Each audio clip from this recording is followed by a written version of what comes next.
So now we are recording. Okay? So we are recording na. And para makita yun.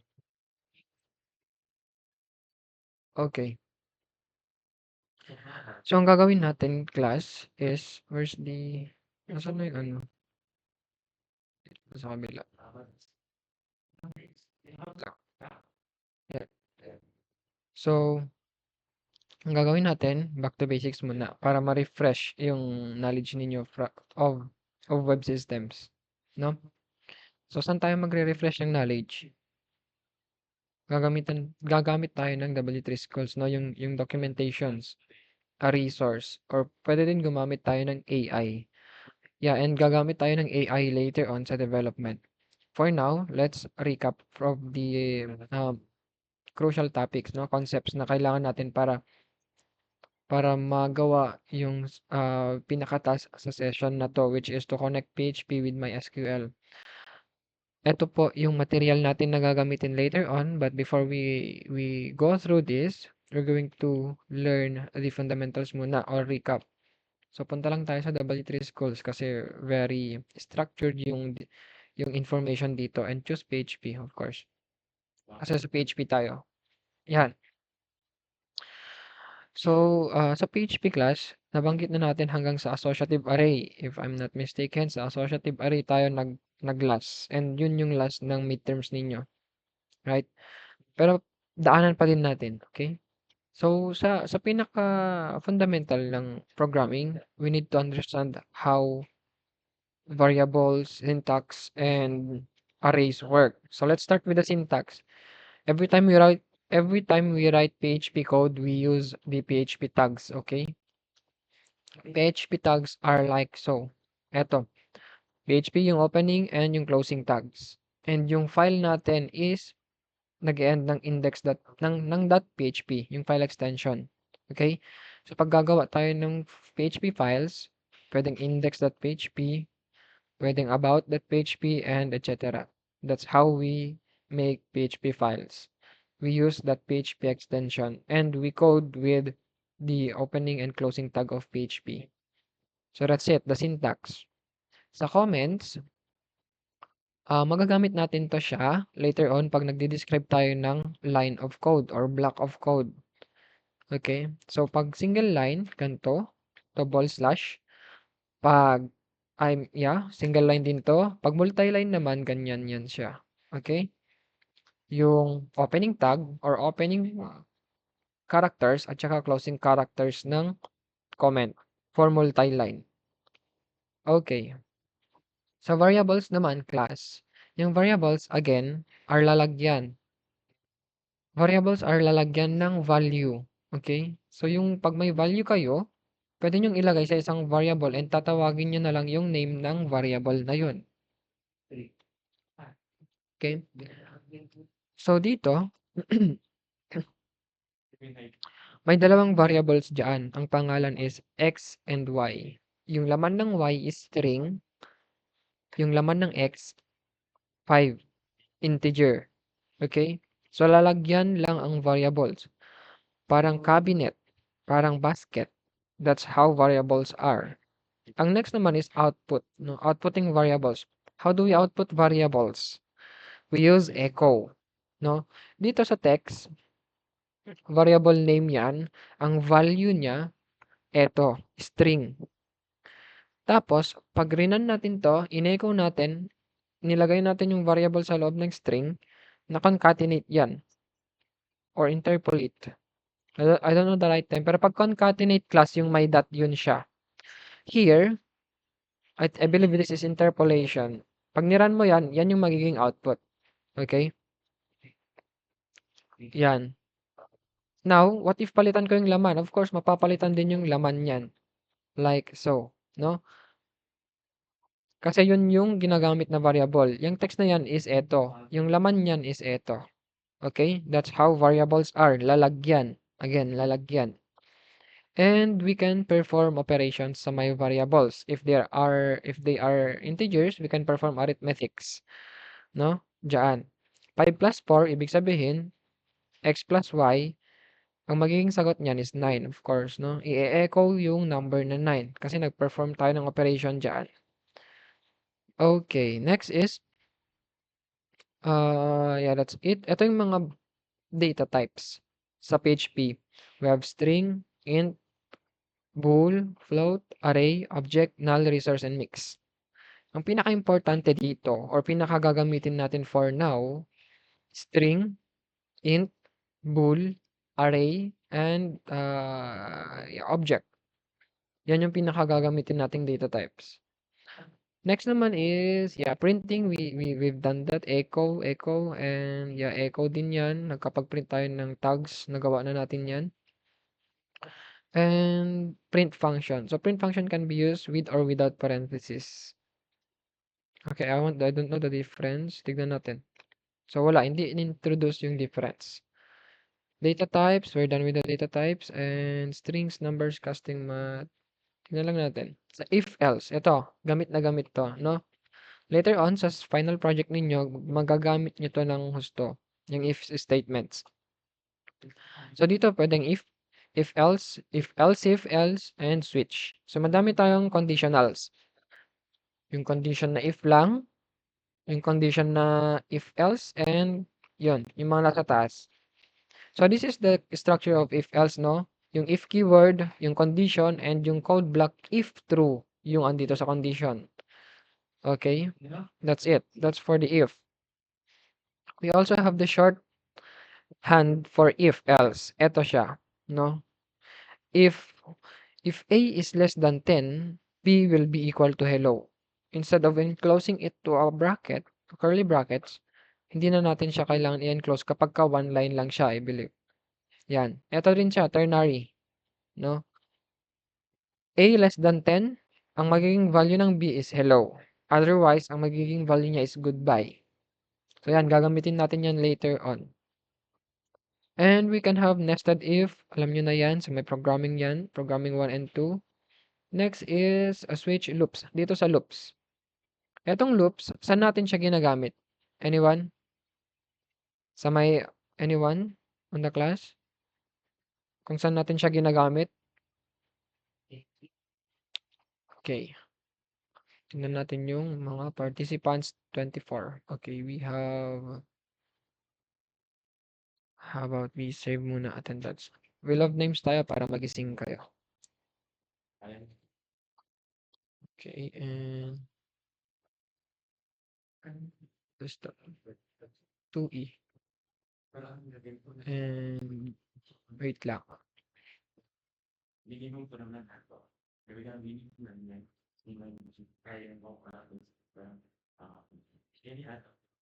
Okay.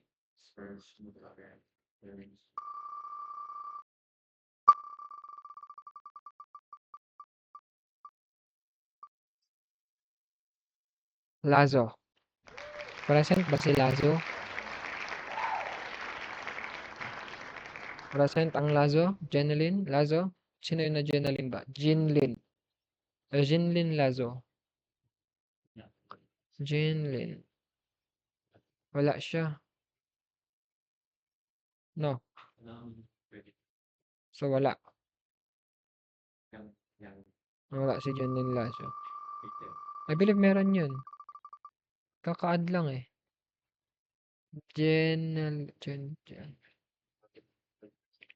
Wala naman na. Okay, next. FJ. May FJ. Present ang FJ? Sir. Okay. Saan natin ginagamit yung loopings? Diyan. Basahin mo dyan yung definition. Meron dyan yung sagot. Ginagamit natin. Saan natin ginagamit yung loopings? Para saan ang loops? To execute the same block of code again and again. Okay. Okay. Long as certain condition is true. Okay, thank you. Again, sir. FJ. When FJ, wait. Sige, thank you. So class, yun, no? To execute the same block of code again and again, loop siya paulit-ulit. Pero ang pinaka-hinahanap ko yung use case din yan. Yung loopings class magagamit natin later on sa pag-display ng data na madami. For example, gusto mag-display yung pangalan ng students, gagamit ka dun ng loop. Ilu-loop mo yung array ng students and then di-display mo kung ano man yung gusto mong i-display. Kung name, madi-display mo yan ng paulit-ulit without manual codes. Gagamitan mo siya ng loops. So dito may mga type ng loops tayo, while, do while, for, and for each. No? So makikita natin in action later on kung paano siya gumagana or ano yung purpose niya sa code natin. So pinapadali niyan, okay? Yung code yung buhay natin para hindi natin minamano-mano na piniprint yung mga records. Okay, that's it. And sa may arrays, very crucial sa may arrays as well as super globals later on. Diyan. Sa arrays class, may mga types tayo ng arrays. Merong index, merong associative, merong multidimensional. Sa index arrays, dito, gumagamit tayo ng indexes to access the values. Gumagamit tayo ng indexes to access the values. Sa may programming nyo, ganun din yung concept. Gumagamit kayo ng 0, 1, 2 sa index. If gusto kong i-access, no? If gusto kong i-print yung ayan, sige. Gusto kong i-print yung third item. What if gusto kong i-print yung third item? Ano yung ilalagay ko dito sa loob, class? Ano yung ilalagay ko diyan? Ano yung ilalagay ko diyan, class? Ano Kapag, yun, sir? kapag gusto kong i-print yung third item, ano yung ilalagay ko sa loob ng square brackets? 2, sir. 2. Very good. Thank you, John Lloyd. 2 yung ilalagay natin diyan kasi dito, class. No? Comment ko diyan para may comment yan ha. Etong value na yan, yung una, 0. Yung pangalawa naman, 1. And 2. No? Yan. Kaya ang magiging output natin diyan, pag print ko yung cars, index of 2 will be the third item. If we run the code, we can see the output here. No? What if gusto ko ng ng ganito? Is it tama ba siya? Hindi, may error. Hindi, tama. May error pala yan. What if ganyan? No? Kailangan bibilangin nyo yan. Last item. For example, Honda. Pag gusto kong i-print yung last item, ano yung number na ilalagay ko dyan? Bibilangin nyo ba yan siya? Siyempre hindi, di ba? So dito sa PHP, may way tayo para makuha yung count ng array. Okay? Yung kung ilan yung array. Makukuha natin yan using the count method or function. We say count what? Count what, no? Ilalagay nyo kung ano yung gusto nyong bilangin sa loob ng parenthesis. Gusto kong bilangin kung ilan yung laman ng cars. Then put the variable cars in the parenthesis. Yan. And then, you run it. Makikita mo na yung numbers niyan. Yung 49 ang items diyan. Pag pinag-uusapan natin yung index, we need to subtract 1 kasi yung 49 na yan, 49 sila dito. Pero yung index ng last, it's gonna be 48. It's gonna be the count minus 1, yung last item. So, we need to access the last item, di ba? So how about we store the count and another variable, no? Car count equals count cars. And then, ang gusto nating i-print, yung cars index of what? Number of cars minus 1. That way, makukuha natin yung last item without manually counting all the items inside the array. So, pag niran natin, let's see, pag wala tayong mali, gagana yan. Ayan, tama, di ba? Pag dinagdagan mo yan, automatic mag-update yung or automatic last pa din yung makukuha natin kasi nakadepende yung count natin sa count ng items. If we run it, you can see Honda pa rin yan. Okay? So that's how we use indexed arrays and how we access them using indexes. Ang important pa na type ng array is the associative array. Yung associative array, yun yung magiging itsura ng array or ng data ninyo pag hinuhugot nyo siya sa database using PHP. Associative arrays, PHP associative arrays, yan yung type ng data kapag huhugutin nyo na yung data sa database. Okay? Tulad dito. So, i-try natin yung, ano ba yung mas maganda dyan? Yeah, eto. So, we try this one. Sabi dito, ano yung difference, class?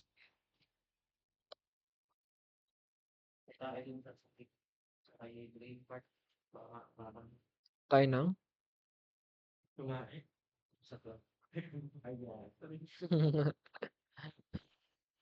Okay. So, what we have here is an associative array. In order to access the values, ito kasi class, sa associative array, instead na sa index array, di ba, values lang yung andoon. Did we delete it? Yeah, values lang yan siya. And yung keys natin is 0, 1, and 2, the indexes. Dito sa associative array, ang values natin is the 1 at the right part ng isang key value pair, no? Ito yung key, ito yung value. 1 item, 2 item, and 3 item. Yan yung items ng associative array natin. In order to access the Ford, you must indicate the key. Ano yung susi para sa may value na yan, sa box na yan? Yeah, value na yan. Brand, sir. Yes, perfect, brand. So if we try to access the brand key, we are going to get the Ford value. Okay? Yan, Ford. What if maglagay pa ako ng isa pang we change this to something more related sa education. How about we change it to name, no? Student name. Ang pangalan niya Ford pa din, pwede pa din. Name, age. Age can be what? String or integer, integer 'yan, okay? Integer 18, lagay natin 18. And how about year? Year level. Year level is going to be 1, first year. And ano pa? Yung pwede, section. Section will be A. Section A. Pag ni-run ko to, ano yung, at saka palitan natin yung variable name. Student na yan siya. And we change also the one at the echo. And brand name. If I print name, or if I run this code, do you think gagana na siya? Gagana na ba ang code natin? Or palpak pa yan? Hindi pa siya gagana. Sagot. Tignan natin. I-run ko na lang, tapos hanapin natin yung error. Pag ni-run ko yan, sasabihin sa atin, anyone, pabasa ka muna yung syntax error.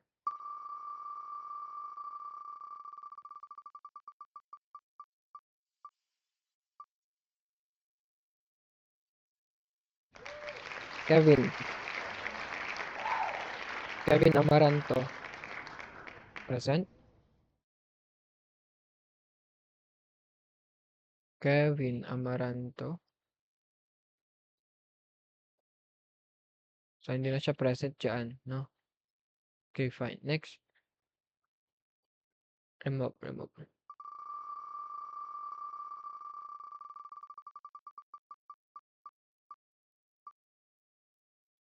Saben. Saan na yung code natin? Eto. Saben, Sir. pakibasa yung error natin. Ano ibig sabihin yan? No? Basa mo muna. Hanggang dito. Sige, basahin mo lahat. Kung ano yung Wait error lang, na. sir.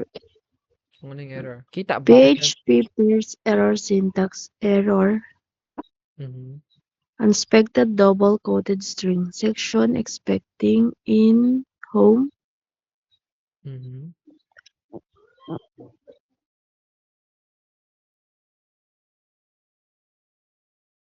What? On line 10, sabi dyan, no? Ano yung error natin sa line 10? Wala kasi siyang indicator ng lines dito, pero ang lines 1, 2, 3, 4, 5, 6, 7, 8, 9, 10. So that's where the line 10 is. Ngayon, ano yung ibig sabihin ng error? Pakitagalog mo na yung error. Intindihin muna natin yung error, wag mo na yung solution, okay? John Lloyd, ano yung error? Tagalog mo. John Lloyd.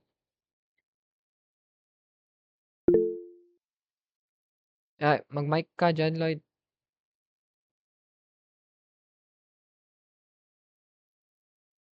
Open mic, John Lloyd. Sir, ano, Yan. I-articulate mo kulang yung po siya error ng mo. greater than. So, ganun po. Hindi, yung nasa error natin. Current error natin, ang sabi diyan, unexpected double-quoted string section. Expecting, okay, yeah. Yeah, tama. So, anong kulang? Greater than, sir. Greater than, no?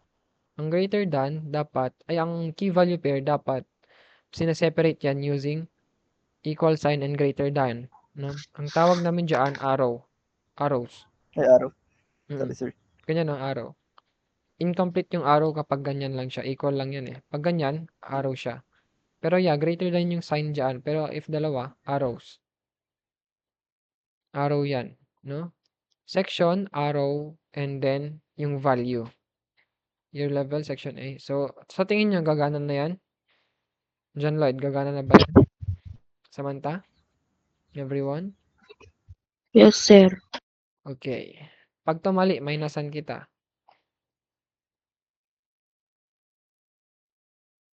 Oh, may error. Wala pa din. Ano, Samantha yung error? Redeem your utang. Ano yung error dyan, Samantha? Basahin mo lang yan. Makikita mo dyan. I-check nyo yung mga key value pairs. Lagyan mo ng comma, sir. Yes. Thank you, Paino. Yun, Samantha. Kulang ng comma sa may after ng ano. Kasi every key value pairs, we separate them with commas.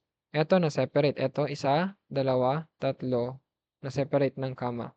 Sa my last, okay lang maglagay ata kayo ng trailing comma. Trailing comma yung tawag dyan. Let's run it if it's working still. Para hindi kayo malito, no? Lahat ng items lalagyan nyo ng comma. Trailing comma yung tawag dyan. Pero okay lang na wala, okay lang na meron. Basta complete yung nasa my before the last item. See? Still working. Now, what if gusto kong kunin yung section? No, gusto kong i-print yung section or everything na, no? Copy, paste, paste. Copy. Name, tsaka i-print ko na lahat. Yung age, print ko yung age, print ko yung year level, print ko din yung section. Then, print ko yung section, i-run ko siya. We can have the details of a student. Yan. Pero pangit, no? Kailangan natin ng BR. Kailangan natin ng BR. Kung BR, ganito yata yan. I believe, ganyan yun. And we can just copy-paste the same solution para maging maayos. Run. And we have here 4, 18, 1, and A. So, wala pa siyang description, no? Kailangan natin ng label para mas maganda. So, we can have here another string. Or, we can enclose it here. Ganyan. Mas maganda. Ang ilagay natin dyan, name. Dito naman, age. So, hindi na pala natin siya kailangan gamitan ng dot, dot, dot, no?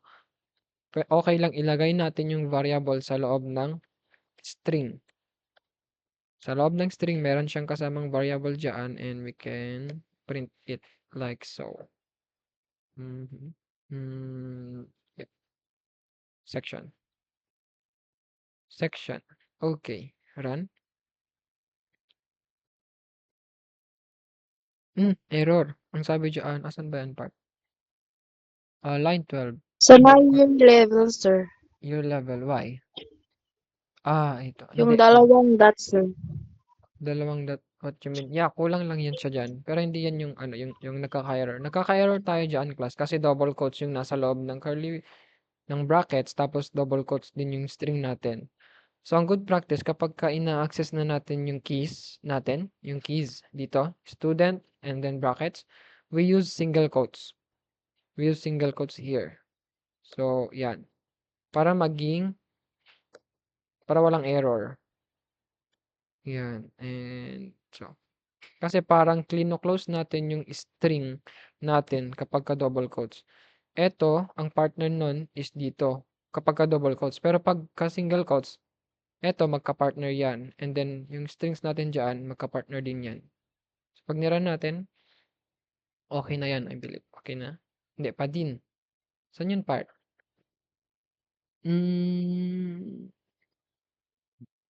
Syntax error or error line 12. Wala kasing line number. Let's try to ano muna. I-try muna natin kung gumagana ba yung una. Para ma-check natin kung error ba yung syntax natin. Yan, may error nga sa syntax natin kasi echo name, student, I believe hindi niya gusto to, no? Parang ayaw niya yan. So, we're gonna resort with the concatenation method. Yarn. Dot. Instead, pag yan gumana, dito na tayo. Name port. Pero bakit hindi yun gumana?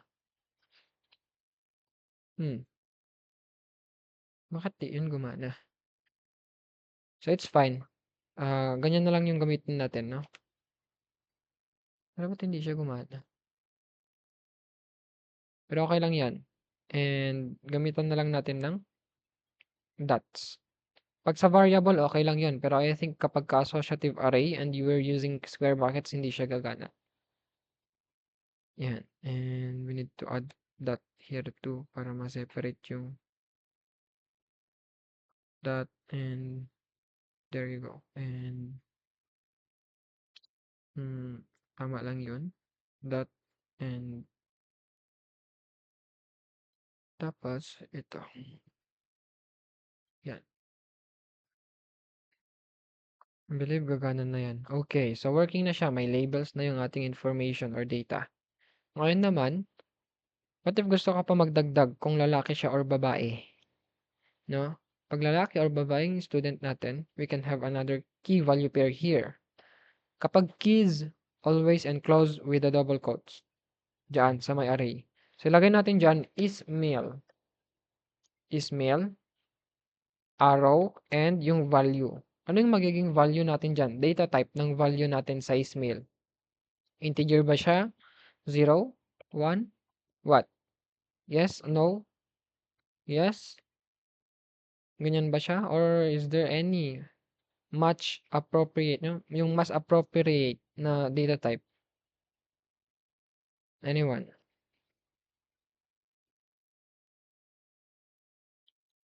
Okay. Gising. Sino yung mga nag-recite? Note lang natin. FJ. Sabel. Talasig. Paino. And sino pa ba kanina? Yan muna. Arellano. Bernadette Arellano. Bernadette Arellano, are you there? Are you there, Bernadette Arellano? So, ano po yung question? Okay. You can just turn on your mic on. Para ano? Eto. Ang tanong, ano yung mas appropriate na data type dito sa my is male? Dito kasi, string yung data type natin dyan. Number naman dyan, number, string. Ano dito? Ano yung gusto natin gawin dyan na data type?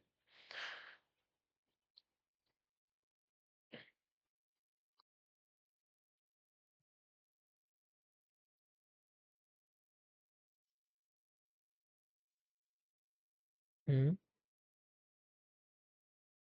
Call a friend. Call a friend, Bernadette.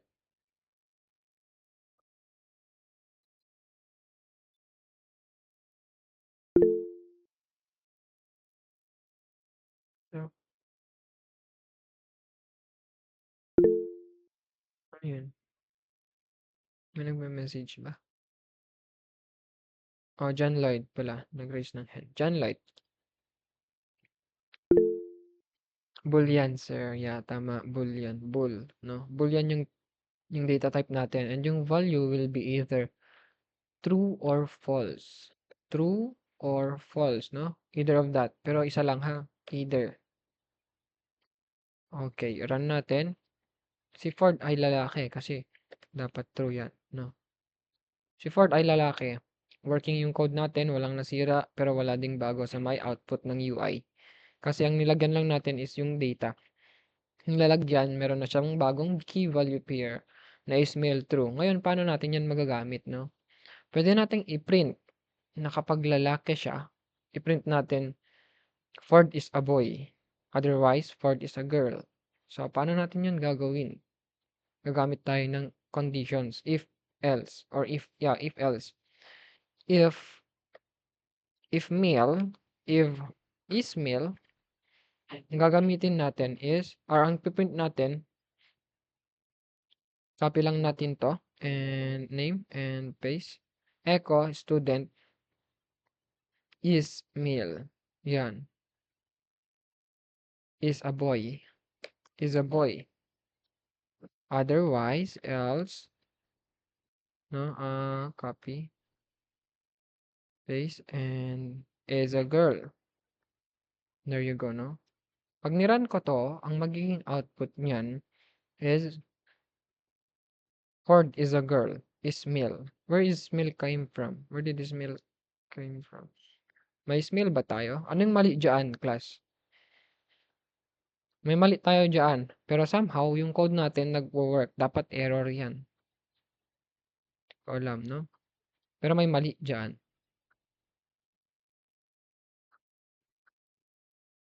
Anyone? Ano yung kulang sa unang if natin? Sa unang line ng if natin, ano yung mali dito? And also, sa output natin, may mali. As you can see, name. Wait lang. Tanggalin na natin yung name na part. Yan. And this to. Yan. And remove this to. Yan.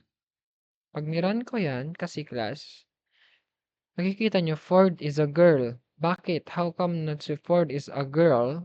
Although yung key natin is male, is telling that it's true. So, ibig sabihin, lalaki si Ford. Pero yung condition natin may mali. Ang mali dyan sa condition natin, class, is male na variable. Saan yung is male na variable na yan? Wala naman dyan tayong dineclare na is male variable. Ang bagsak niyan, class, kapag wala yan, ibig sabihin magiging false yan siya sa may PHP, no? Hindi siya nagre-reklamo kung na-declare or hindi. Basta chinek niya lang kung meron ba yan or wala, naging false. Ibig sabihin ang bagsak niyan sa may else. Dito. Kaya si Ford naging girl. Kasi always false yan. Kasi walang declaration ng variable na is male. The solution here, class, is to enclose that is male into a student. Kapag associative array ang variable natin, always natin dapat tinatawag yung laman or yung pangalan ng lalagyan, which is the student. Yan. Yung student, gusto natin kunin yung laman niya. Anong key, anong value yung gusto mong kunin? Gusto kong kunin yung is male. Then get the key, male. Ano yung value niyan? Currently, it's true. So, pag na-run ng code yan, pag na-run yung code na yan, i-run niya tong, or i-execute niya tong nasa may unahan na block, which is a boy. No? Pag ni-run ko yan, ang magiging output, tama na siya. Ford is a boy. Paano pag naging girl siya? False yan. I-run natin, magiging Ford is a girl. No? And, dito class, medyo mahaba yung code natin, di ba? Kanina, sa pag-recap natin sa my conditions, nakita natin na merong shorthand for if else. What we can do here to make it more, smaller, no? Para hindi siya mag-take up ng too much lines. Ang gagawin natin is to create a variable called isMale na variable. Gagawa na tayo ng isMale na variable. Ang laman niyan will be either boy, or hindi pala isMale yung pangalan. It's gonna be gender, sex. Sex will be equal to student. Student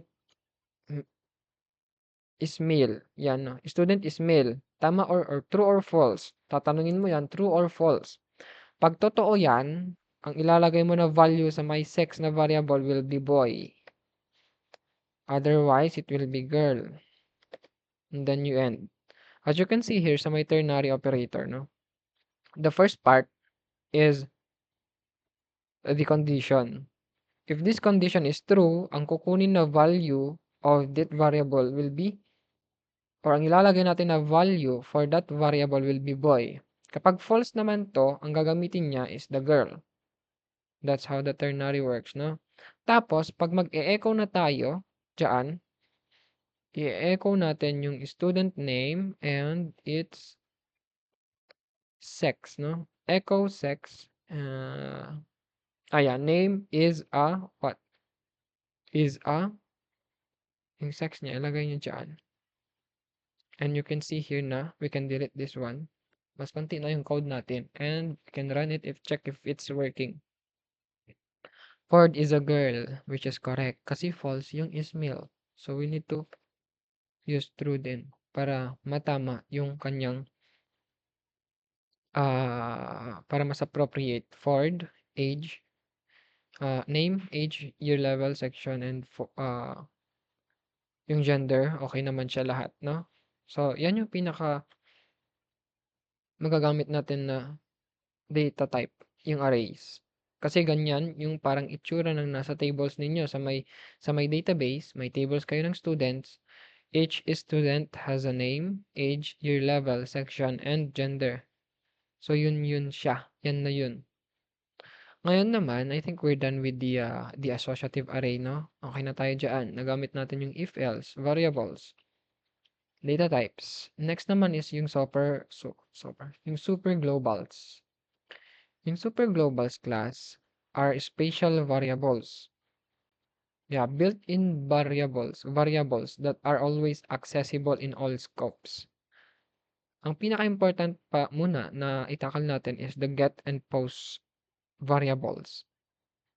Dito class, sa get and post variables, para maintindihan tong variables na to, dapat nating malaman kung paano nagwo-work yung client-server architecture. Yung client-server architecture is ganito siya. Scali draw.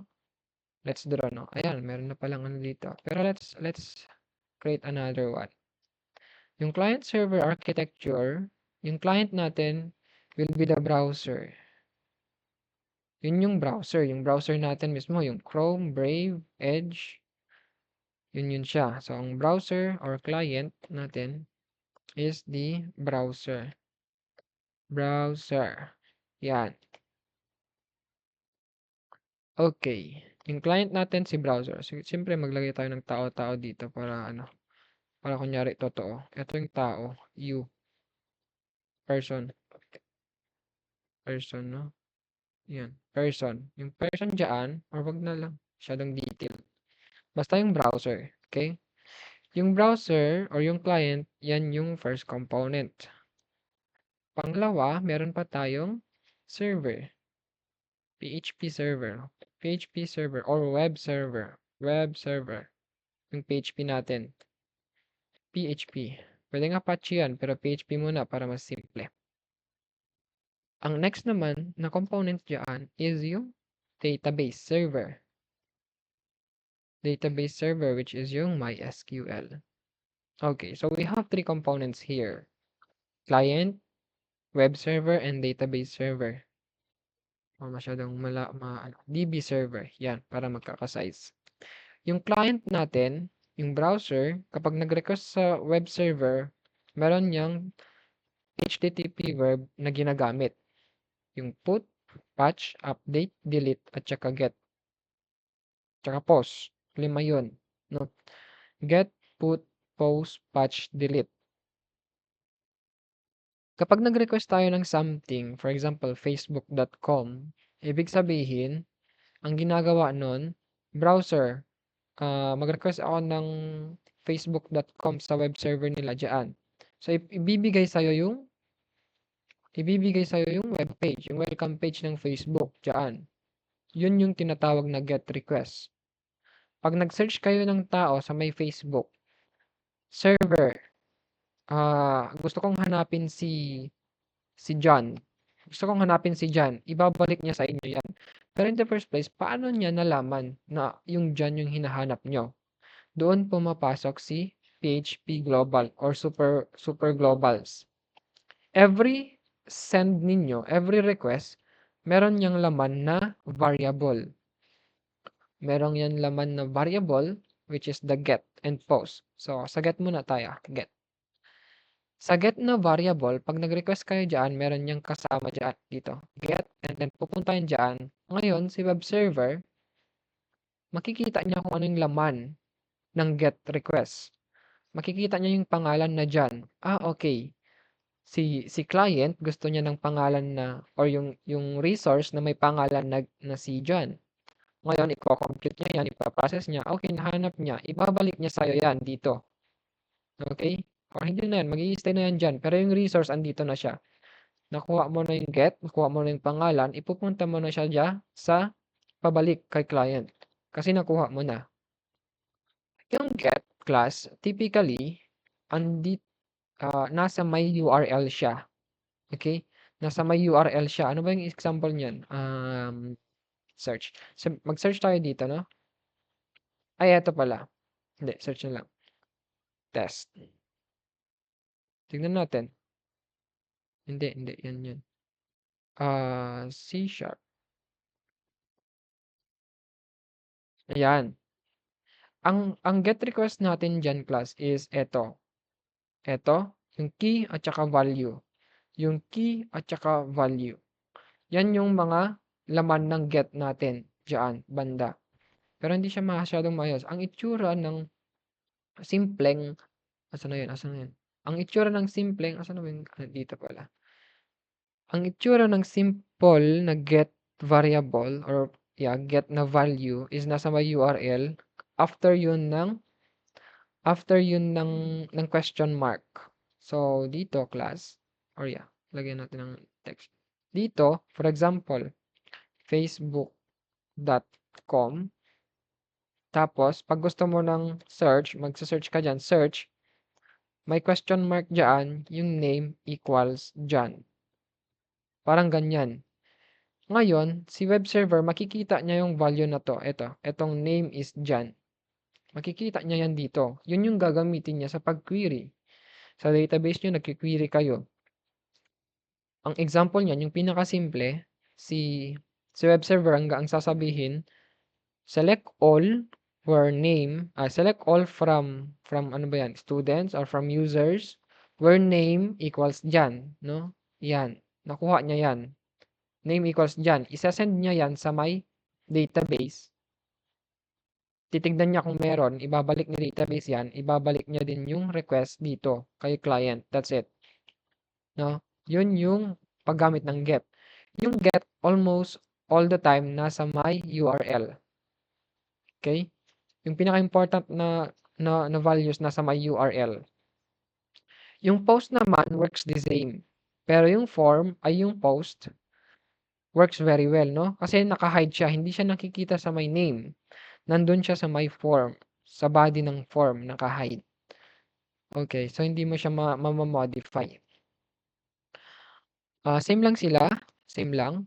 Merong post dyan. So, let's say post. Yan. Ano ba yung post na pwedeng create post. Create note. Hindi. No, create feed.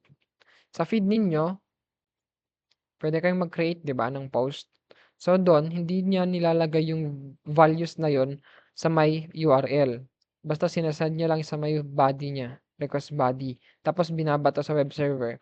Sabi ni client, ito yung gusto niyang gawin, nag-post siya. Pag-post yung method or yung verb class, ito verb. Pag-post yung verb, ang gagawin niyan, either mag-update or mag-add or mag-delete, no, sa form. Dito naman, makukuha niya yan, i-check niya sa database kung or i-perform niya yung query or yung action papunta rin sa database tapos pabalik and then pabalik din sa my client. Ganun yung process. So now na naintindihan niyo na or na-explain ko na yung get post client server, ang gagawin naman natin is to connect, no? Or to follow the material na nisend ko sa inyo ito. PHP MySQL connection. Yung gagamitin natin dito class is going to be the Laragon instead of XAMPP kasi hindi nagana yung XAMPP. Sa Laragon, almost the same. Almost the same siya. You can see here the details. Pero sundan natin siya step by step. The step 1, we need to set up our database in MySQL. Ako, gumagamit ako ng Laragon, so I will just run Laragon. If gumagamit kayo ng XAMPP, you run XAMPP. Sa Laragon, may add siya kasi, wait lang. May add siya. Where is it? Yan, may ads kasi siya. Sa Laragon, eto yung dashboard niya. Sa XAMPP, di ba parang ganito rin? Meron tayong may SQL dito na server. May SQL tayo dito na server. Pag ni-turn on ko yan, naka-on na yung MySQL database server natin. Ito yun siya, ito. Okay? Naka-on na yan siya. And then, dapat din natin i-on yung para sa web server, yung Apache, yung PHP. Ito. Itong box na yan, yung component. Okay. Naka-on na rin yan siya. Ang next naman, class, is to, ano ba yung nasa step? Kailangan natin yung gumawa ng database, maglagay ng table, or gumawa ng table, maglagay ng data. That's it. Nasa may script yan siya. Ang gagawin natin, sa may SQL, meron siyang database UI dito. Pero hindi ko siya sanay. And hindi siya gamit. I believe yung Heidi SQL niya. Ang gagamitin natin will be workbench. Ngayon yung workbench class, para siyang UI. Yeah, UI siya for managing databases. Dito class, magkakaroon na tayo ng isang component. Pero hindi siya crucial para dito sa main component ng system, ng simple system natin. Dito magkakaroon tayo ng, ano ba siya? DBUI. Pangalanan nating DBUI. Or DB Manager. Manager. Siya ay si Workbench. Si Workbench, hindi natin siya pwede gamitin as the interface for our systems. Kasi very limited siya and ano ba siya? Tawag doon? Hindi siya tailored for users. I-explain ko mamaya kung bakit. Si DB Manager natin, pwede natin niyang gamitin to interact with our database. Yan. And how can we interact with our database? We need credentials. No, dito sa may SQL Workbench, we can just add a connection and then we put the IP of the IP of the database server, the port it is serving at, and the username as well as the password. Pag nag-connect kayo dyan, magiging ganito siya. Ito yon yung localhost. I-click ko lang yan and I can see everything inside my database. No? Madami akong databases dyan. And yeah, madami akong databases dyan. Dito, pwede tayo mag-query dito. Pag wala naman kayong nakitang tab na naka-open, you can click the SQL plus button, no? Tapos magkakaroon na kayo ng SQL file na you can run using the icon na yan, yung kidlat. Okay. We follow the material para mas maayos. Dito, sabi create a database. So, para makapag-create tayo ng database, copy ko lang yan. Punta tayo sa MySQL or MySQL Workbench. I-paste natin yung script. And we can run it, no? Pero currently, meron akong SchoolDB dyan. So, we are going to use V3. V version 2E na lang. Version 2E. Pag ni-run ko yan, ay hindi pala run yan. Ito, pag ni-run ko yan, makikita nyo sa may output na check. Ibig sabihin, i-refresh ko lang dyan, meron na tayong bagong database. Which is yung SchoolDBV version 2e. Yung version 2e na yan, wala pa siyang tables. Walang views, stored procedures, or functions. Ewan ko kung ano yan. Pero ang pinaka-important dyan yung tables. Wala pa tayong tables. So, we need to create tables. I believe na kapag create na kayo ng tables sa my database nyo, and I'm just going to copy and paste the script kasi alam nyo na yan. Okay? Yan. I-paste ko lang siya dyan. Select muna pala yung database natin, which is the V2E. Tapos, create tayo ng table na student. Yung ID, name, email, at saka age. I-run natin. Worked. No? Check. Walang error. I-clear na naman natin, or we can save the SQL file if it's useful again at some point in time para hindi na kayo magka-copy and paste. Pwede nyo i-save yung file na yon. Ang next naman is yung insert sample data. So, i-paste ko lang ulit dyan yung query or yung SQL na SQL query. I-run ko na naman siya. Okay pa din siya. I-refresh natin yung schemas. We can see here yung tables. Meron na siyang isang table which is the students table. Pag tinignan ko pa yung students, meron yan yung columns. Makikita natin yung columns, ID, name, email, age, which is correct. Ngayon, what if gusto ko makita lahat ng students? It's gonna be select all from students. No? Select all from students. Dito, pwede ko lang i-click yan and makukuha ko na yung data na gusto ko. Hindi na ako nagtatype ng select all. Okay, dyan, ito yung query. Tapos, ito yung output, yung result. So, meron na siyang data. Ang ginawa natin, naglagay tayo ng data.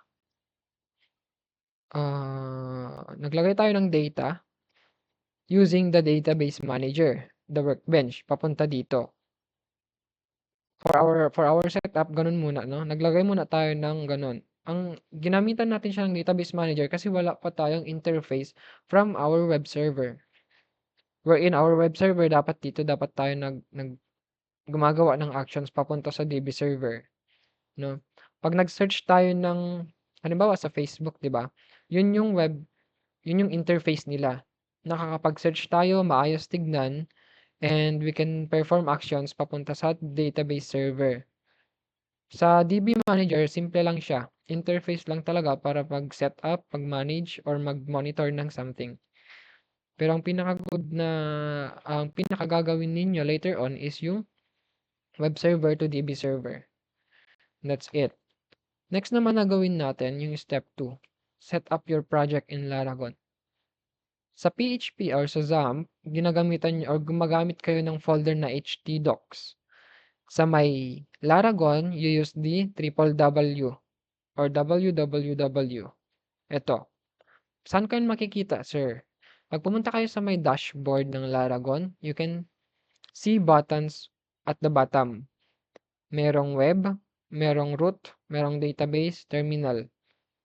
Ang importante dyan, hanapin nyo yung paglalagyan ng Laragon na folder. Yung button na yun is ito, yung root. Pag click nyo yung root, makikita nyo yung projects under www. Ito yung mga projects na nagawa na. And gawa lang kayo ng bagong folder here.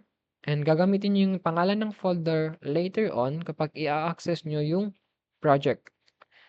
So we have folder here na. We're gonna use this folder. I-open ko siya sa VS Code, no? I-open ko siya sa VS Code. And meron na lang, sige. Wait lang, i-reset ko lang siya sa may pinakaunahan. Kasi meron na siyang laman.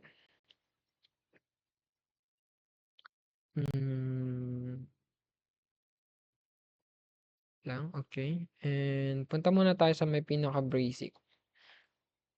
2E. 2E. Sige, yan na lang. 2E. And wala pa tayong laman dyan dapat. Okay, wala pa tayong laman. Ito yung folder natin. Pag gumawa tayo ng folder, ganito yung itsura, walang laman. Ngayon, sabi dito, sa material natin, School demo pa yung nilagay pero PHPDB na lang. Sa demo natin, kailangan natin gumawa ng connect.php para kumonect muna tayo sa may database natin. So, i-copy natin yung pangalan ng file, create a file called connect.php. So, dito, double-click ko lang or the new file icon. Paste ko yung name, connect.php. We have here a file. We can add, ano ba, h1 para i-check kung gumagana siya. Hello from 2e. Save. Ngayon, paano natin makikita yung output? Save. Okay. Laravel formatter. Skip. Paano natin makikita yung output? Sa dashboard ng Laragon, you just have to click the web. Or you can put the URL localhost sa my browser ninyo and just use the folder name ng project nyo. PHPDB. And we have here that thing. Sa PHPDB, meron tayong files na connect.php. Pag pumunta tayo doon, ito yung magiging output. Typically, sa isang project, meron tayong index file, no? So, gagawa ko ng index file. Index.php, ililipat ko yung text natin from there to here, no? So, again. Ngayon, pag pumunta ako sa my folder ulit na yan, ang isa-serve niyan without indicating the index.php is going to be the index.php automatically. So, kahit walang index.php dyan, ipiprint niya yung laman ng index.php. Kasi yun yung pinakaunang file na hahanapin ng web server, the index.php. Ang next naman dyan, class, is since we have the index.php, let's first follow the material, no? Iko-connect natin yung database natin or yung web server natin sa database. Ano yung itsura nun? Eto, iko-connect natin dito. Okay? So, gagawan natin siya ng connection. Dito. So, paano siya gawin? Sa may connect.php natin, ipipaste natin yung code. Pero may kulang tayo yung PHP tag. Yan. PHP. Okay. So, PHP tags or PHP code na yan. Save ko yung connect.php. Ang ibig sabihin nito, class, yung host natin will be stored in a variable. Yung username na stored sa username variable and so on. And yung variable natin for database or database name, dapat maging v2e yan. Kasi yun yung ginawa natin kanina. Ito yung credentials ng database natin. At saka, yeah, database natin. Now, the next step is to create a connection. To create or open the connection, you use the MySQLi method or function. MySQLi connect accepts 4 parameters or arguments or parameters. Una, yung host, which is localhost, yung username, password, and the database name. Kapag yan, okay siya, dito, no? Ay if not connection, ibig sabihin hindi siya nakakonect. If not connection, you can see here, may exclamation. If not connection, patayin mo yung connection or die, and iprint mo yung connection, no? Ay, yung connection error. Otherwise, wag mong i-run to. Kapag merong connection, sabihin mo lang, connected successfully. So, let's try it. Punta tayo sa may output natin. And let's try the connect.php. Asan na siya? Connect.php na file. So, as you can see here, connected successfully. No? Wait lang, dapat makita nyo yung ano. I-hide ko ito mga unpin. Unpin and unpin. Para may laman. Para makita yung wala, kulang pa din. Ayan. Kita nyo na, di ba? Ngayon, kita nyo na yung ating output, no? Connected siya. What if nagkaroon tayo ng password, no? Ang required password ay yung wala. Pero pag nilagyan natin siya, something gibberish, no? Yan. Ang error natin, access denied for user root at localhost. Kasi nga, mali yung password natin. Ang default, ganyan lang siya. What if gumamit tayo ng ibang database, 2EE? Yan. ibang error yung makukuha natin. Anong error yon? See? Unknown database is cool dv2ee. Bakit may error na ganyan? Siyempre, kasi wala tayong database na pangalan ay ganyan. Kapag nagbabasa kayo ng error, makikita nyo yung mali. Kaya I encourage you to understand errors. Always. Yan. Ito yung mga pinaka-important part ng errors. Message, yung lines. Yan, yung makikita nyo yung lines. So, dyan, okay na siya. Let's revert back to the correct one and refresh. Connected successfully. Sa may mga systems, hindi na natin kailangan i-echo na connected tayo because that is expected from the user. Pagka-open ko ng application mo, dapat connected na ako dyan. Ganun yun. Hindi na natin kailangan i-print na connected pa tayo dyan. No?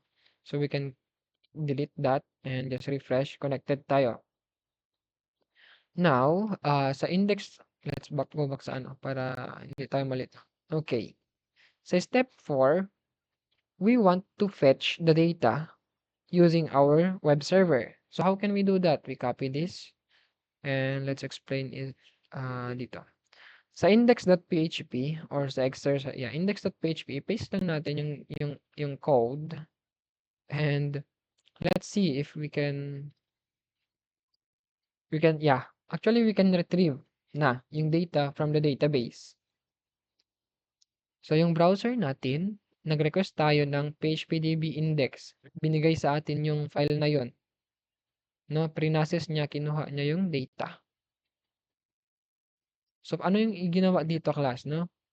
Dito, gumawa ulit siya ng bagong connection, localhost root, tsaka school db version 2e. Yan, save. Refresh natin, save pa din yan.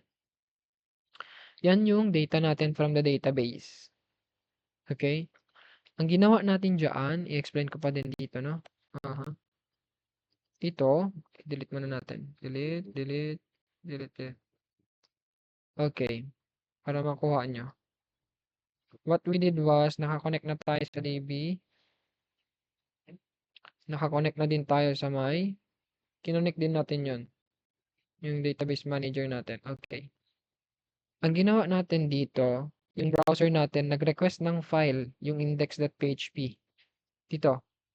Nung pinuntahan natin itong URL na yan, ang sinabi natin sa browser, kunin natin tong file na to, index.php. Kinuha natin. Pre-process niya yung file, tinignan niya yung file, pre-process niya. Ito yon, pre-process ng web server, kinuha niya yung students, no? Dito, gumawa siya ng connection. Gumawa siya ng connection dyan. Gumawa siya ng query. Pinerform niya yung query. In-store niya yung result. No, pinerform niya yung query, ibig sabihin sa may sulat-sulat natin dyan, pumunta siya dito, pinerform niya yung query, and then yung result, ibabalik niya. Yung result, binalik niya, nilagay niya dito, sa variable na yan. And chinek natin kung may laman ba yung result. Kung may laman yung result, no? Kung may laman yung result, ilulup natin yan. Kung walang laman, no students ang ipiprint natin. So dito, pre-process niya, tapos meron siyang laman, niloop niya doon, and then binalik niya pabalik sa atin, no? As HTML. Ano ba yung binalik sa atin? HTML. Ito na. Ito na yun siya. Ito na yung ni-request natin from the database. Ganun yung flow. Ngayon, let's dig deeper sa my each line, no? Dito nag-connect tayo using my SQLi connect na function. Dito, chinek natin kung may connection ba. So, hindi naman niya to dinadaanan kasi may connection. Ang next na ginawa natin dito is gumawa ng SQL statement. Yung SQL statement, ginamit natin dito. Yung function para mag-query is ito. Sinabi natin dyan niya, PHP, query my SQL from this connection with this query. So, kiniri niya, yung result, nilagay niya dito sa variable na yan. Nilagay natin dyan yung result. Tapos, tinignan natin kung may laman ba yung result. May laman ba yan? Yan. May rows ba tayo dyan? Pag meron, which is meron, I-loop natin yung each row. No, i-loop natin yung each row and i-access natin yung data nila. Row, key of ID, row, key of name, row, key of email, and age. No? Tapos, niloop natin yan sila lahat. Ang next naman is, kapag walang laman yan, ipiprint natin yung no students. Pagkatapos, i-close na natin yung connection. So, always close when done. What if gusto natin ilabas to, no? Itong output na to, gusto nating daanan. We can do it with a where statement. Where, ano ba? Where ID equals 4. That way, class, wala tayong data na 4. So, ibig sabihin, pag nisave ko yan, ni-refresh ko, no students found kasi walang student na may ID na 4. So, that's it. And also, kapag SQL syntax, always use caps lock para ma-recognize as SQL. Although working pa din siya kapag small caps, no, hindi siya capitalized, it is better to use caps lock. Okay, that's it. Ngayon, ang exercise 1 natin, nagawa na natin. I-refresh natin. We have the exercise 1. Where is that material? Here. We're done with the exercise 1. No? Display data. Ang next natin is, asan na yun? Yan yung exercise 1 natin, display all students, di ba? Ang next naman natin na gagawin is, filter by age. Ang sabi dito, display only students who are 20 years old or younger using a where clause. So, ibig sabihin, sa my code natin, gagawa tayo ng bagong file. Okay? Yeah, working siya. So, gagawa tayo ng bagong file na paglalagyan ng ating exercise number 2. This is exercise number 1. Pero, lagyan natin ng indicator. H1. Exercise 1. Display students. Tapos, HR. And copy. And, oops. And save. Let's see. Yan. Exercise 1, display students. HTML yan ha. Dito naman, variables yan. PHP. So, gagawa tayo ng bagong file. Exercise 2.php. Sa exercise 2.php, halos the same lang, di ba? Lalagyan lang natin yan ng where clause. Dito. Paste. Exercise 2.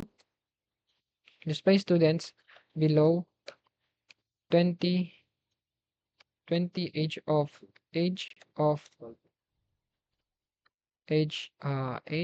20 and below.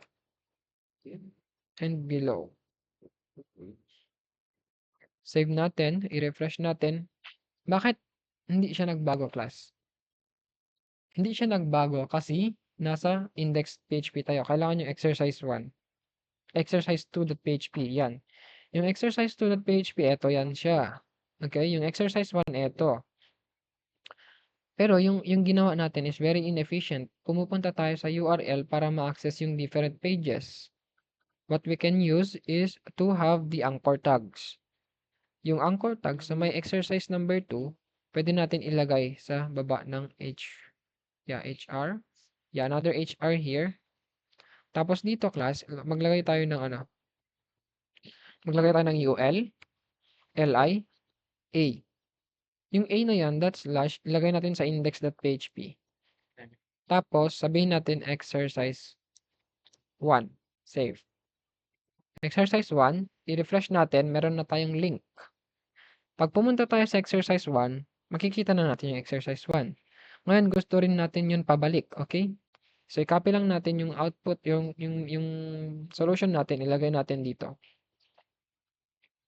Ilagay natin dito. Save. Instead na exercise 1, lagay natin exercise 2. Oops. Lagyan natin ng dagdag niya. Exercise 2. And kulang yan. List. Yan. Save and refresh. Meron na tayong exercise 2. Sa exercise 2 naman, wala pa tayong exercise 2, no? Pero it's not needed naman kasi nasa exercise 2 na tayo. Pero para maging seamless yung ating page, lagyan natin ng exercise 2 para parang hindi siya nagbabago. As you can see here, exercise 1, exercise 2, yan. Mas seamless na yung changes. Ngayon, ikamit ko lang yung ating changes para exercise 1. Exercise 1, done. Don't mind this muna, yan. And sa exercise 2, ang gagawin natin dito, display student age of 20 and below. So, ibig sabihin dapat yung 21, hindi yan nagpapakita. Okay? So, gagawin natin dyan, para hindi magpakita yung 21, ilagyan natin ng where dito. Dito. Where age is less than equal to 20. Refresh natin, dalawa na lang sila. So, we're done with exercise number 2. That's how easy it is, no? I-commit natin, wait lang, done, finish exercise 2. Commit. Okay. Ngayon naman yung exercise number 3. Ano yung itsura ng exercise number 3? Ito. Search by name. No? Search by name yung exercise number 3. So, copy ko lang yan. Using HTML form na tayo, gagawa na tayo ng HTML form. So, gagawa ulit ako ng exercise 3.php. Almost the same lang sila. No? Almost the same lang sila. Dito, copy ko lang ulit yan. And yung title niya, exercise 3. And lagay natin to. Title niya. And advanced search by name. Ngayon, class, ang problem natin, okay. Ang problem natin, yung UL natin paulit-ulit na nagagamit, di ba? Dito, lalagyan ulit natin dyan ng bago, ng tawag dyan, ng exercise number 3 na link. Ang magandang practice para magamit natin ng isang beses, ng paulit-ulit, yung isang part ng code natin, ilagay natin siya sa ibang file. So, gagawa ako ng nav.php. Sa nav.php, ilalagay ko naman yung laman ng UL. Ito. Lagay ko dyan, andito na yung ating navigation. Ngayon, yung navigation na yan, gagamitin ko dito sa my index 1. Gagamitin ko dyan using this one. Yan. Pag ni-refresh ko yan, gagamitin yan nung file na yan. Ano yung laman yan? Ito. No? Ito, nilagay lang natin sa isang file, tapos tinawag natin dito. Yung exercise number 2 naman, ganun din. Gamitin ulit natin yung file na yon. What? Asan ka na? Yan. Gamitin ulit natin yung file na yon. So, yung tatlong pages, dapat gumagamit ng navigation. So, gagamitin natin yung file na yon ng paulit-ulit, no? Yan. So, ibig sabihin yan, ano man yung andito, makukuha ng mga pages na gumamit dito. Okay? So, exercise 1, meron yan. Exercise 2, meron yan. Exercise 3, meron yan. Pag nagdagdag ako ng navigation, ilalagay ko lang dito. For example, may exercise 4 pa tayo, di ba? Ilalagay ko lang dyan, madadagdagan lahat ng pages kasi ginamit nila yung iisang file. For example, naglagay ako ng hello, header, or navigation. Makukuha nila lahat yan. Sa exercise 1, hello navigation, ay 2, 1, and 3. No? Lahat makukuha yan. Okay, that's it. So, para i-illustrate ko ulit sa inyo, yung nangyayari dun class is, meron tayong tatlong pages. Meron tayong tatlong pages. Yung page 1, page 2, at saka page 3. Yan, dyan sila. Gumawa tayo ng another page or another file. Eto, ginamit niya to. No, ginamit niya yan, napunta dito. Naging ganyan na siya. Ginamit niya to, naging ganyan na siya. Meron na siyang laman. Ginamit niya yan, naging ganun na din siya. Pag pinalitan nyo to, yung laman niya, naglagay ka ng something, automatic, yung mga gumamit yan, malalagyan din ng something. Kasi ginagamit nila yan, iisang data, or iisang file. That's the logic behind the navigation na re-reuse natin. Okay, next. Balik tayo doon. Since meron na tayong navigation, no? Meron na tayong navigation, exercise 1, exercise 2, and exercise 3. We can perform the exercise number 3, which is we need a form para mag-resend ng ng request na get na may value sa my database.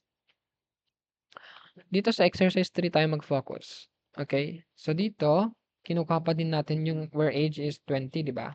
So refresh natin siya. Ito, nakukuha lahat natin ng data. What we want is to have a search button here. So para magawa yon, maglagay tayo ng form, ng input. Input muna, syempre. Input type text. Save natin yan. Pag ni-refresh natin, meron na tayong type dyan. Tsaka BR dito, BR. Meron na tayong input search dyan. Pero yung input, kailangan natin ng label, of course. Kailangan natin ng label. Label ay search. Search. Save. I-refresh natin, meron na tayong label. Meron na tayong input. Ang kulang pa dyan is yung button na submit. Button, submit. Submit. Or search para mas maganda. Search. I-refresh natin. We have the search button. So, ito na yung functionality ng search natin. Or yung UI, rather. Pero dito, class, kailangan natin siya i-enclose sa form. No? Kailangan natin i-enclose yan sa form. And yung input, kailangan din siya may name. Name equals name. No? Hanapin natin yung name later on. Ito yung gagamitin natin. And kailangan natin i-enclose sa form yung mga form elements. Save. Walang magbabago dyan. Pero mas better na siya. Sa loob ng form, meron tayong input, label, tsaka button. Sa loob ng form, sa button, dapat may isang button na ang type is submit. Tapos, it's fine. Okay, refresh. Okay na siya.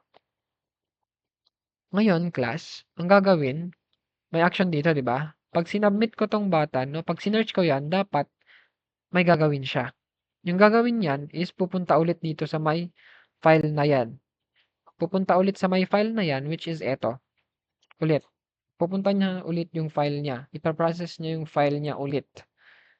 So, ang ibig sabihin nun, pag clinic ko yan, pupunta siya dyan, babasahin niya yung code pababa.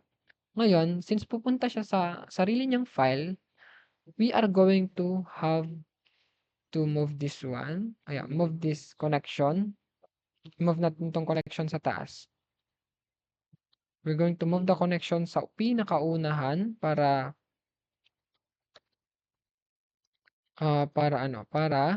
makuha natin yung data. Pag sinubmit niya to, meron tayong makukuha na super global method get. Meron tayong makukuha na super global na data, which is gawa tayo ng paglagyan ng super global value na yon. Asan ba siya? Name equals to get name. Yan. So, ibig sabihin yan, class. Wait lang. Pagka sinend natin to, makukuha natin yung get or yung laman ng get. Asan yung laman ng get? Ito siya. Yung name, yung value na anything na ilagay natin dyan. Okay? Pag sinearch natin yan, mapiprint natin to. For example, echo natin. Echo name. Save. For example, maglagay ako dyan ng iyan. Enter. Makukuha natin yung iyan. Pag naglagay ako ng John, pag sinearch ko yan, makukuha ko na yung John ulit. Ngayon, yung web server natin, may idea kung ano yung get value. Okay? Sa form natin kasi, sinabi natin, meron tayong input. Ito, isasubmit mo or ilalagay mo sa get request. Ilalagay mo sa may parameter. As you can see there now, parang kanina, dyan. No?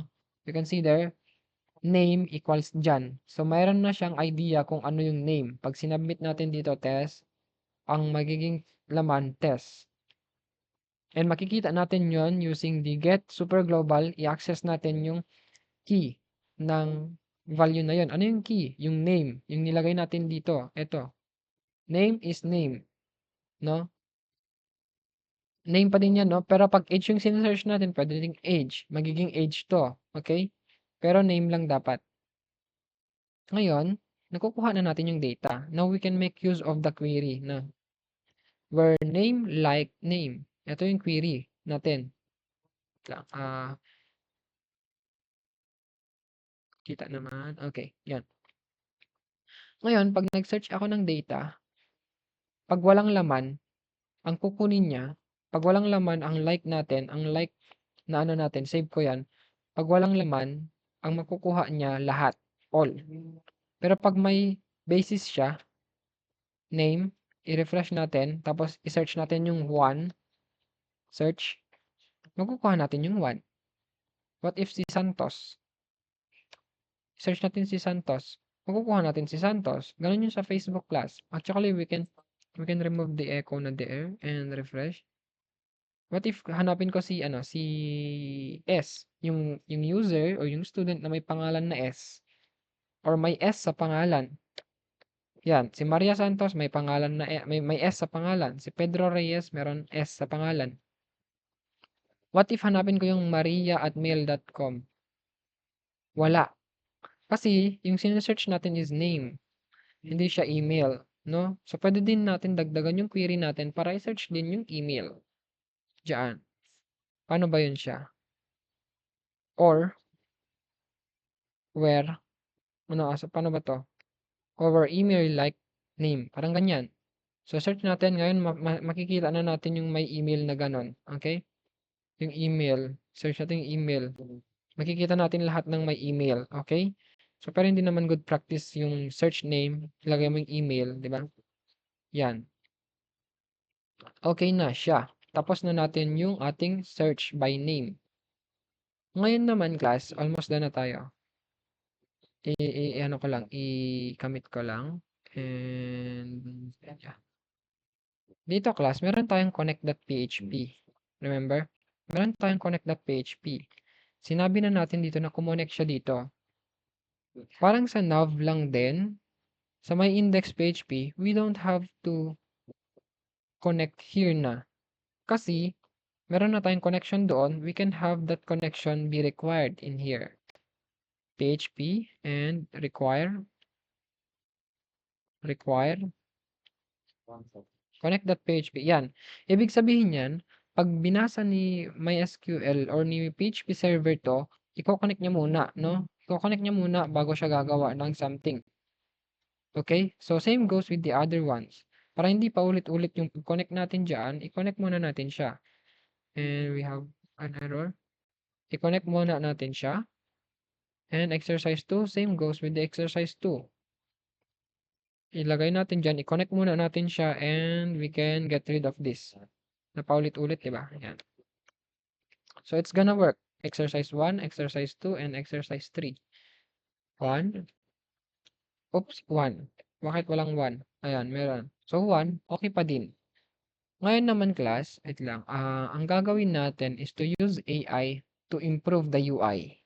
Kasi currently, our UI is a mess, no? Hindi siya very attractive, hindi siya persuasive, hindi siya good for the user. Ngayon, what if gusto ko siyang ipagandahin? That's where AI shines, no? Ang ini-encourage ko sa inyo, you use AI, but you need to understand the underlying logic, especially sa may back-end. Kapag interface lang naman ang pag-uusapan, we can use AI with that. AI, Copilot. Dito class, si AI natin, instead na nagsasabi lang siya ng information, siya yung gumagawa ng nagta-type, siya yung nagta-type, siya yung nagcre-create ng files, siya yung everything. May kamay yung AI natin, unlike ChatGPT, di ba? So we can choose here either we make agent or we ask or we plan. Dito sa case natin, we use agent, no? Bibigyan natin ng kamay yung ating AI. So, ano ba yung sinasabi ko na bibigyan natin ng kamay? No? For example, dito sa may exercise number 1, ang napansin natin dito is pangit yung UI. Sabihin natin sa kanya yung problem. The UI is very plain. I-drag natin yung index, of course, yung index, tsaka navigation. The UI is very plain. Make this look better. Bigyan nyo yung solution o yung gusto nyong magawa. Make the color revolve around orangish, no? Orange. Kasi CICS, 'di ba? Orange. And I believe that's good for our That's good for our file. We run it. Sabihin natin, utusan natin yung AI. And let's wait for its output. Yan, sabi niya, I'll help you improve the UI with an orange color scheme. Diyan, wait lang natin, creating a file. So, si AI may file yan, okay? Ay, may kamay yan. So, ayun, nakita nyo naman, gumawa siya ng file. Nag-edit siya, di ba? Oh. And, inedit niya na yung index. And I think, in-edit niya na din yung exercise 2.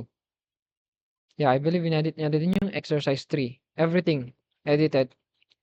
So, pag kinip natin yan, I think, in-edit niya na lahat ng file, as you can see there. I-refresh natin, see. It made something so not so ugly, di ba? Exercise 1, exercise 2, and exercise 3, we have a very orange, no? Very orange na UI. If we want to search, it's still working, di ba? Working pa din yung ating logic. So that's all with our discussion. We made 3 exercises. Display all, display age 20 and below, and exercise 3. Okay? That's all for our session today. And if there are any questions, please drop them in the chat box or ask me na ngayon. So yung AI natin is ito, Copilot. Copilot yung AI natin na ginamit.